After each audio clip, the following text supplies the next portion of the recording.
Important some ఒకటి మీ అందరికీ చెప్తున్నాను. ఇది మ్యాక్సిమం 8th క్లాస్‌లో వస్తుంది. ఓకే. 2 ధనాత్మక సంఖ్యల లబ్ధం 2500 అండి. అందులో ఒకటి రెండవ దానికంటే 4 రెట్లు పెద్దది. అయినా ఆ రెండవ సంఖ్య ఏంటి అని అడుగుతున్నాడు. ఓకేనా. అలాగే ఇదే క్వశ్చన్ ఇంగ్లీష్‌లో కూడా చూద్దాం. Product of the 2 positive numbers 2500. Product అంటే 2 సంఖ్యలు తీసుకుని వాటిని ప్రొడక్ట్ చేస్తే 2500 వస్తుందంట. అలాగే one number is 4 times of the second number. ఒక నెంబర్ అంట రెండో నెంబర్ కంట ఎంత పెద్దది అవుతుంది? 4 టైమ్స్ పెద్దదంట. ఫైండ్ 2 నెంబర్స్ అంటున్నాడు. ఓకేనా. ఏమంటున్నాడు? ఫైండ్ 2 నెంబర్స్ అంటున్నాడు. ఓకేనా. ఫస్ట్ మనం 2 ధనాత్మక సంఖ్యల లబ్ధం 2500. 2 ధనాత్మక సంఖ్యలు ఏమనుకుందాం? XY అనుకుందాం. ఓకేనా. 2 పాజిటివ్ నెంబర్స్ XY అనుకుందాం. వాటి యొక్క ప్రొడక్ట్ ఎంత అవుతుంది? 2500 అవుతుంది. ఓకేనా. బట్ మనకి అందులోనే ఇంకొక హింట్ కూడా ఇచ్చాడు. చూసారా? ఏమంటున్నాడు? ఒకటి రెండో దానికంటే 4 రెట్లు 4 రెట్లు పెద్దదంట. One number is 4 times of the second number. ఓకేనా. ఇక్కడ one number is second time దానికి ఎంత? 4 టైమ్స్ పెద్దదంటుంది. ఎంత అవుతుంది? 4/, అనుకోవాలి. యాక్చువల్లీ 2 నెంబర్స్ ఏమైనా తీసుకుంటున్నాం? XY అని చెప్పి తీసుకున్నాం. వాటిని ప్రొడక్ట్ చేస్తే ఎంత అవుతుందని చెప్పాను? 2500. బట్ వాటిని ప్రొడక్ట్ చేయమన్నాడా? కాదు కదా. వాటిని చేయమనలేదు.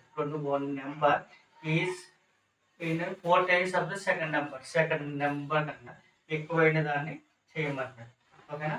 X is equal to 4y. అర్థమైంది కదండి. ఇక్కడ ఏమవుతుంది? XY is equal to 4y.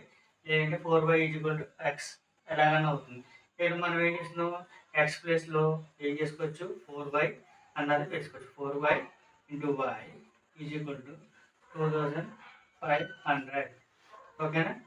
4y into y 4y whole square is equal to 2500. ఓకేనా. y square is equal to 2500 divided by 4. 10 times పోతుందో ఒకసారి చూద్దాం. 10 టైమ్స్ పోతుందని 4, 25లో 6 టైమ్స్ పోతుంది. ఇంకా 1 మిగులుతుంది కాబట్టి 10. 10 అంటే 4 2 8, 24 2 therefore 625 వచ్చింది. ఏంటి? y square is equal to 625.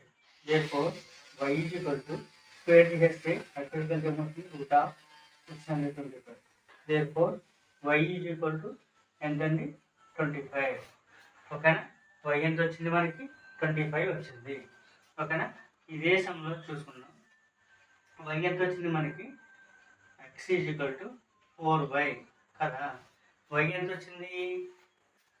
x is equal to 4 into y ఎంత వచ్చింది? 25 వచ్చింది. 425 చేయాలంటే ఎంత? 100. ఓకేనా. x ఈజ్ ఈక్వల్ టు ఎంత వస్తుంది? 100. y ఎంత వచ్చింది? 25 వచ్చింది. y is equal to 25. వీటిని రెండాటిని మనం మల్టిప్లై చేస్తే ఎంత వస్తుంది? Some of the two products XY is equal to 100 into 25 is equal to 2500. ఓకేనా. మీకు క్లియర్గా అర్థమైందా? మీకు అయితే క్లియర్గా అర్థమైంది అని చెప్పి అనుకుంటున్నాను. ఇటువంటి సమస్య గురించి మీకు ఏమైనా కావాలంటే కనుక నాకు కామెంట్ సెక్షన్లో అడగండి.